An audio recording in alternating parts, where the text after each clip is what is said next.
दिल्ली दंगा केस में पुलिस की चूक, सबूतों की कमी या सिस्टम की कमजोरी। एफआईआर थी, गवाह थे, पर सबूत नहीं। कोर्ट ने 7 दिन में 30 आरोपी करे बरी। क्या यही है इंसाफ का अंत?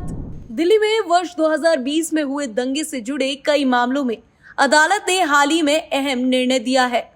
रिपोर्ट के अनुसार पिछले 7 दिनों में करीब 30 आरोपियों को अदालत ने दोष मुक्त कर दिया है। इन मामलों में अदालत ने यह भी पाया कि पुलिस आरोपों को अदालत में पर्याप्त रूप से सिद्ध नहीं कर पाई।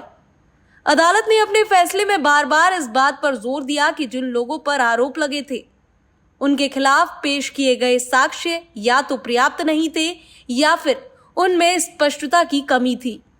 कई मामलों में एफआईआर में दर्ज विवरण और गवाहों के बयान मेल नहीं खा रहे थे। वहीं कुछ मामलों में गवाहों की गवाही अदालत में टिक नहीं सकी।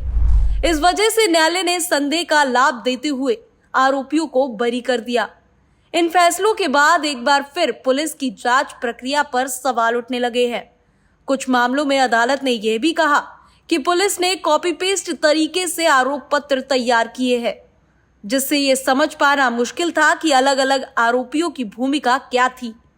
हालांकि ये पूरा मामला संवेदनशील रहा है, लेकिन अदालत के फैसले ये स्पष्ट करते हैं कि कानूनी प्रक्रिया में केवल आरोप लगना पर्याप्त नहीं होता जब तक कि ठोस सबूतों के आधार पर दोष साबित ना हो जाए।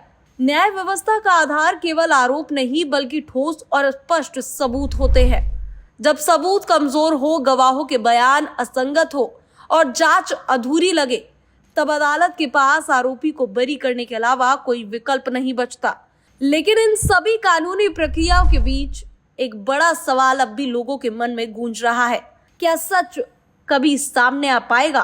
और अगर सामने नहीं आया तो क्या इंसाफ अधूरा ही रह जाएगा? उस समय जिन लोगों की जिंदगी बिखर गई, जिनके घर जल गए, जिनका सब कुछ लुट गया, उनके लिए क्या यही इंसाफ है? जब पुलिस की चूक के कारण आरोपी एक एक कर बरी हो रहे हो तो सवाल सिर्फ कानून पर नहीं, सिस्टम की जिम्मेदारी पर भी उठते हैं।